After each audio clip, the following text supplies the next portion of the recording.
Good evening. This is Digital Asset Guy. Thank you for joining me for the Digital Asset Guy Evening News. Tonight we've got Bitcoin at 87,800 about. If we look at it on the 24-hour chart, we had an interesting day. Little pop up here. It got as high as 89 from all the way down around 85. I think it's kind of like a little relief rally if we look at it on the month. We had a big drop from 92, 93 all the way down to 81, 82,000. Maybe it wicked down to 80 for a second. Posted this in my Facebook group. The Digital Asset Guy's dream would be $82,000 Bitcoin. Posted that on November 4th. Excuse me.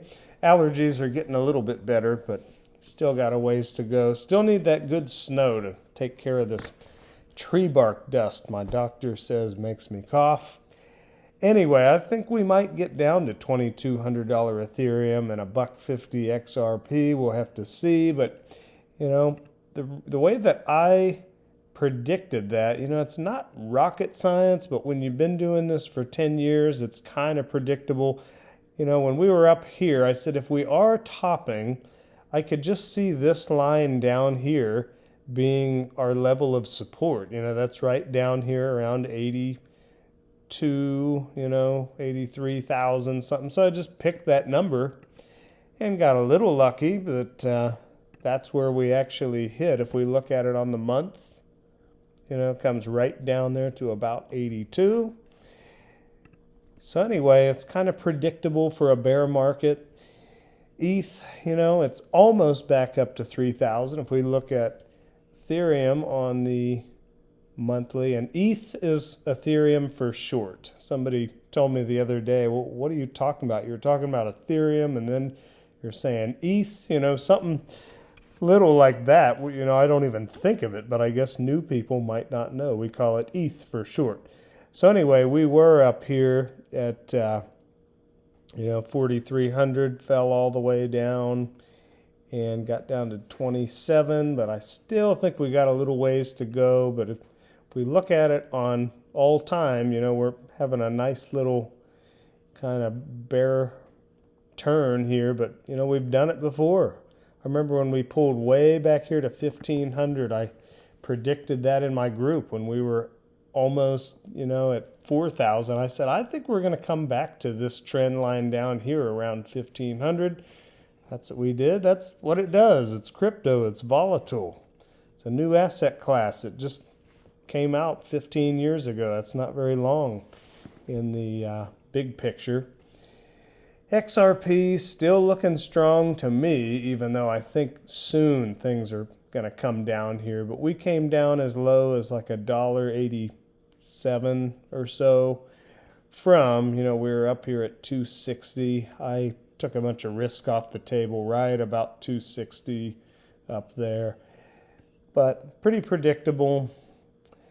Pretty much the same story in the rest of the market. Anyway, just something to look at. Later, I'm going to tell the story at the end, but somebody in the XRP community posted that John CENA is in the XRP army. I'm going to tell you this story about me and John CENA right here at XRP Vegas. I'll get to that later. Here is, people, this is really something, this is a huge problem that we're all trying to fix. I just had a dear friend of mine get scammed out of a lot of money with one of these scams. It wasn't this one, but this is one that you want to be mindful of. I get like 10 of these a day where it's saying, this is Ledger, the hardware wallet company. I endorse Ledger hardware wallets, but you've got to know how to use them right, and you have to understand they don't ever send emails like this.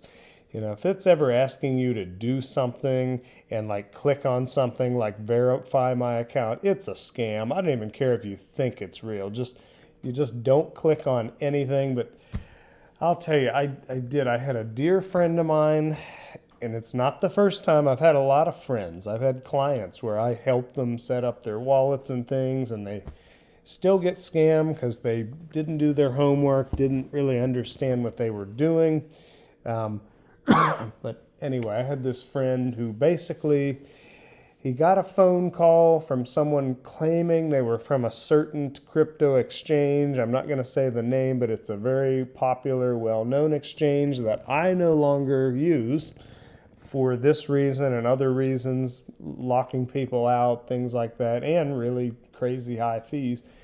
Anyway, they convinced him that they were the support, and they got him to believe that he needed to move his crypto to another wallet because a third of it had already been stolen and more was going to be if he didn't act right now. And, it's just so sad. If he would have talked to me for 1 minute, 1 second, I would have told him it is a scam. They don't do that. And these scammers are very sophisticated, and unfortunately, people who are new in crypto, it's not hard for them to get, in fight or flight mode and realize, I think I need to act or something worse is going to happen. And it's just sad. But it's a huge problem that we're trying to solve. That's why in my home city, I give classes in person. And all the time people complain. They're like, why don't you do it on Zoom or go live on Facebook or whatever? And I'm like, no, because so many people, they get scammed by starting their crypto journey out completely online. Where, yeah, maybe it is me and I Zoom, or do something online, but it's so easy that with these AI things for people to impersonate you. So I tell people it's my gift to my home city that I'm willing to drive out, set up my computer, do a slideshow, meet with you one-on-one so that you hopefully do not get hacked and we meet in person and develop a relationship and a rapport. That's my gift to my home city. It really is. I think they think I'm trying to, really sell them something. I do most of my work for free anyway, but these scams, they're really awful in crypto, and it's a huge problem that we're all going to have to work together to solve. But these are all scams. I don't care how official it looks. I don't care if you think it really is from your exchange or ledger or Coinbase or whoever. If you get an email saying to do something, it is a scam. In my interview with Bree Teresi, my advice, she asked me for 3 tips. Let's see, where is it? 3 tips for crypto security. And I tell her, well, first of all, find someone who's already made all the mistakes like me, because I've gotten hacked, I've been scammed. It all happened to me back in 2016, 17. But anyway, at the end, I said, never trust, always verify. So log into your account and see if, they're telling you the same thing inside of there. Look on the blockchain to make sure a transaction went through. Always verify with the blockchain or with hardware, like a hardware wallet or a hardware security key. Never trust anything, and I stand by that advice. So anyway, let's keep moving ahead. I thought this was kind of cool. Eric Trump posted this video today, American Bitcoin. Hey friends, Eric Trump. Welcome to American Bitcoin. It's a little sneak peek of our facility in Texas using American energy to mine Bitcoin right here on American soil. We could not be more proud of this facility. 35,000 of these servers right here, all liquid cooled, securing the network, mining Bitcoin. Every single day we mine about 2% of the world's Bitcoin supply, and we safeguard it every single day. So when people say that cryptocurrency is intangible, it's not. It's very tangible. And this right here, guys, is living proof. Take a look at the company. Come join us. That's pretty interesting. I have thoughts on Bitcoin and things. I think proof of work can be a form of centralization because whoever has the Bitcoin miners, has the Bitcoin that's being mined. And I'll never forget Brad Garlinghouse made a point one time when he was kind of in a debate with Anthony Pompliano. He said at the time, China had most of the Bitcoin miners, had the majority of them were in China.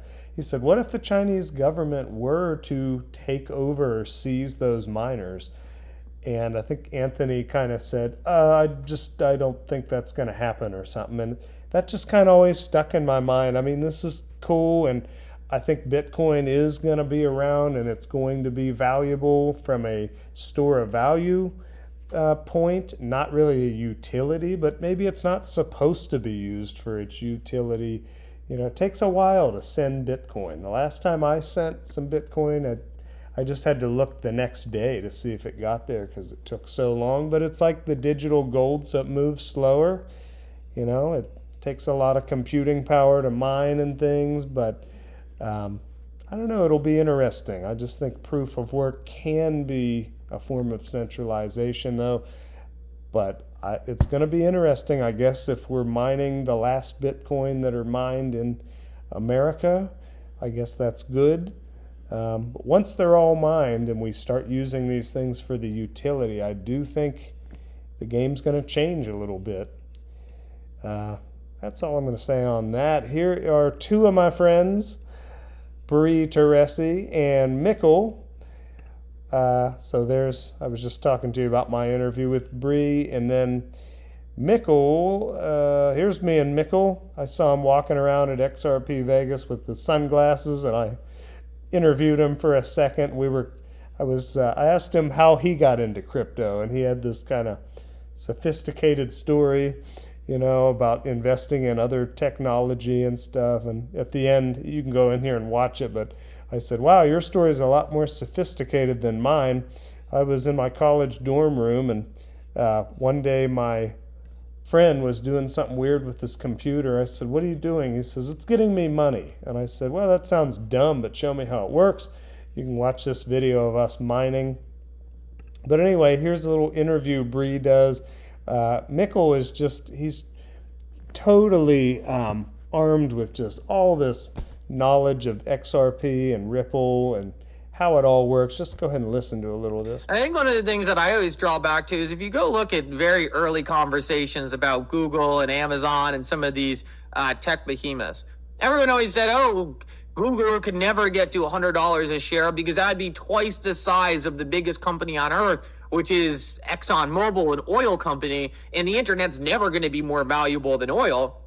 That was completely wrong. The internet was exponentially more valuable in many degrees than oil, and it totally changed everything. And there's a new valuation metric, and these companies came in and garnered market caps into trillions, which no one thought was theoretically possible before. And what we're looking at is an advent of a new technology and a new asset class that, in my opinion, is more valuable than the movement of information. It's the move. I agree with Mikkel. I remember back in 2016 when I first got in, we got as low as less than 100 billion in crypto in like the bear market of 2018. Those were some kind of scary times where it's like, okay, are we going to actually continue, or what's going to happen? Is it going to go up? And I remember people saying, like Digital Asset Investor, he would always say, folks, you're going to see this space go to the multi-trillions. And I would always say in my mind, like, yeah, I think we will. I hope we will. But I just can't imagine that. And then now, here we are. We're all sad that we're back down to 3 trillion when we were up to 4 trillion. And the fear and greed is at a 15. That's really high fear. And then 100 is greed. This is about as fearful as I've seen it.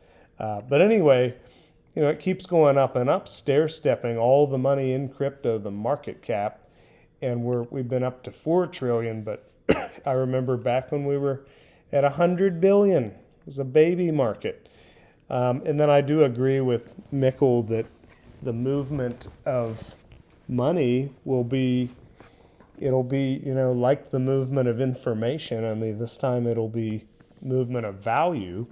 And when you have something like XRP that's instant settlement virtually, 2 to 5 seconds, that's just an absolute game changer. And then when we have NFTs and everything's tokenized, and it's all zipping around the globe on the XRP ledger, I mean, it's hard to imagine what it's going to be, but it's all about that utility. And when the world figures this out, like, oh, I could do tokenized shares of my piece of real estate. And if you want to own some, you can buy the coin. This is tokenized shares of this historic building in Manhattan or whatever. You could pay somebody in these shares, and that's all there is to it. I just think everything will be tokenized, and value will be just more specific. So let's keep moving. This is X Finance Bull. He's talking about the XRP spot ETFs. Just pulled in 422, while Bitcoin spot ETFs bled 3.5 billion.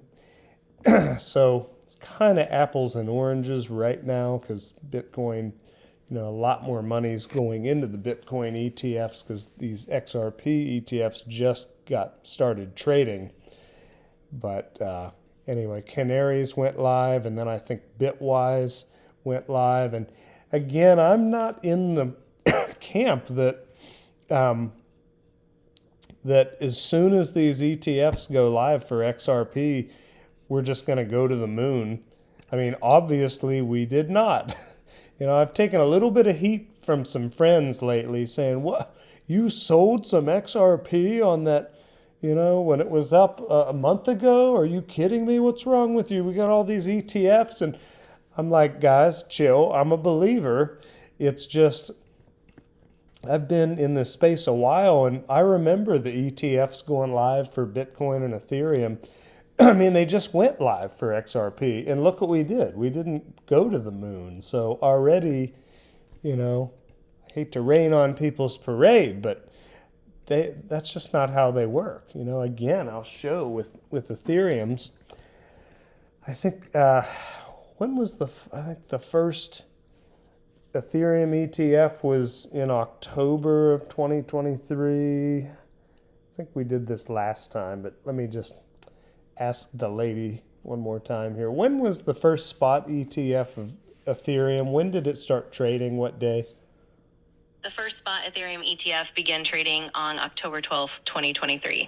That's the specific. Yeah, okay. Well, there's October 12th, 2023.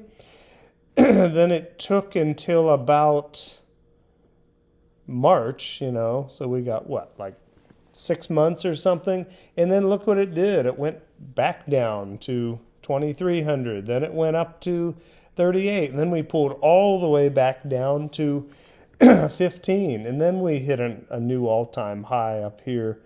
So I'm just saying, these things aren't the magic bullet where we're going to go off to the races. They're going to be great because an exchange-traded fund, it's going to bring in who knows how much money into the space and allow old school investors to safely, or they feel safely, invest in crypto their way. So it's going to be great. But I'm just saying, we're not going off to the races. I personally see with some of my latest posts here, I actually sold October 10th, excuse me, still fighting these allergies. October 10th, sold even a little earlier, but anyway, I've just seen this downtrend before in past starts of the bear markets. And, I remember these days in 2020 or 2018 and 2022 when FTX collapsed. I remember these, but we had some gnarly crashes in 2018, like where we lost half of our market value in a day. And I'm just seeing these same kind of days where we stair step down, and I just don't see us reversing anytime soon, and they keep the herd's trying to plug these narratives, oh, we got the ETFs, the government's reopened, they say the Clarity Act's supposed to be signed by Thanksgiving. Don't think that's going to be happening. It might happen in December, but I don't know. If we look at it on the monthly, if we just take a look at Bitcoin here and you just look at the trend, or even yearly, we've come down so aggressively. This is what happens at tops. It is a top. I had somebody the other day telling me Bitcoin has not topped yet. And I'm like, it already literally made a top. Maybe it is a local top, but I don't see us reversing and all of a sudden getting $1 trillion back. I mean, maybe they do get the Clarity Act through by the end of the year. I don't think that's going to happen, but even if they do at this point, I just don't see that. And I think it's just going to take time, and I'm happy to buy more if we have a nice dip here. So, all right, I don't want to have this go on too long, but remember at the beginning, I said I would tell you about this John Cena thing. So somebody in the XRP community, they posted this today. Hey, John Cena, the XRP army sees you now. Go ahead and acknowledge your support for XRP. The community is ready. Well, I went ahead and replied to her, and I posted this at XRP Las Vegas. After the conference was over, I think I was headed to the airport. I was walking in the MGM Grand, and I see this gentleman sitting at the slot machine, quietly just playing, got an XRP shirt on. He looks familiar. And I said, I think that's that wrestler guy, John Cena, isn't it? My friend was with me, and we said, yeah, it looks like him. And I just walked right over. I'm a pretty extroverted kind of guy. And I just walked over. I said, hey, are you John Cena? And he kind of had a smirk, and he said, I wish, man. I'm just a lowly stunt double. And that's what he told me, that he was just a stunt double, and his name was Craig, I think, but I don't know, just the way that he kind of had this smirk. I mean, it looks just like him. Look at the hairdo. I don't even know, maybe this is an AI thing, but we all know what John Cena looks like. Sure looked like him. And people, I don't know if it was him or not. It might have been a stunt double, but it also wouldn't surprise me if he was just saying that he was a stunt double and it really was. And then we actually exchanged numbers, and we were talking about how cool the conference was, and I told him I'm starting a YouTube channel, and we start talking about our favorite movies, and he said, yeah, I'm into directing too. And so I don't know, maybe it was the real John Cena. Even if it wasn't, he was just awesome. Gotta get a drink here. Oh, this allergy is awful. Anyway, it was so interesting. We talked for like an hour about our favorite movies and this and that. And I'll never forget, I looked at his phone when he was getting my number and saying we're going to keep in touch and things. And he had thousands of missed calls on his iPhone, I saw. I didn't know that could happen, but I remember seeing he had like 3,100 whatever missed calls and like hundreds of voicemails and texts. And it was just, I don't know, people. It might have been the real John Cena, but I should call him later. I think, I still have his number, and his name he gave me was something else. But maybe he'll see this. If you see this, Craig or John, whoever, give me a shout out. I don't care if you're John Cena or not. You were awesome. And our talk about our favorite movies like Gladiator and The Godfather, all of that was just, it was so awesome. One of my favorite things in life is to watch a movie before bed at night. And I only like to watch good movies. And so having that conversation with him, it was just another thing that made XRP Las Vegas so special. There's things in life today where I get kind of down and I say life is just not, it's like there's no magic, things are meaningless, everything feels fake. XRP Vegas, I felt like a little kid in Never Land or something.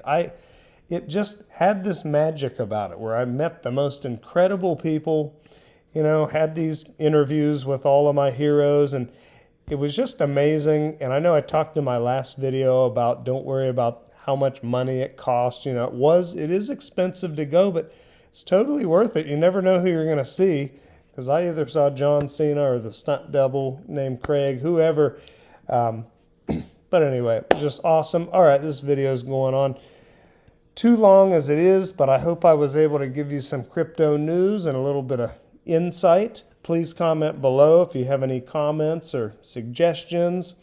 And also, I want to start doing some kind of Zoom calls with friends in the crypto community and more interviews and maybe just hangouts. And I also want to start interviewing just your regular, everyday, average people who are in crypto, because we all have a story. And that's kind of what I want this channel to be about. I want it to be about the personal parts. I talk to some people about YouTube and crypto, and a lot of times they'll tell me, I wouldn't get too personal. I wouldn't, give a lot of personal information. And I'm like, I'm sorry, but those are the things that have really helped me in crypto. Hearing about digital asset investors' sons playing baseball and how they're doing and how fast they're pitching. Hearing about blockchain backers' dog, blockchain Barker, and hearing about his son when he had the broken arm and they had to go to the hospital, and hearing about how his wife gets mad when his markets in the morning go a little too long on Wednesday, and just hearing about people's personal lives and how crypto, being an investor and being in the crypto community, has affected the other aspects of life. That's where all the magic has been for me. And maybe there's other people out there, but I want to tell my story. I want to hear other people's stories. So if you're someone who would like to be interviewed who's in crypto, comment down below and we'll do it. I don't care how many views we get. I really don't. So it'll be fun and we'll do it. All right. Digital asset guy out. To all a good night.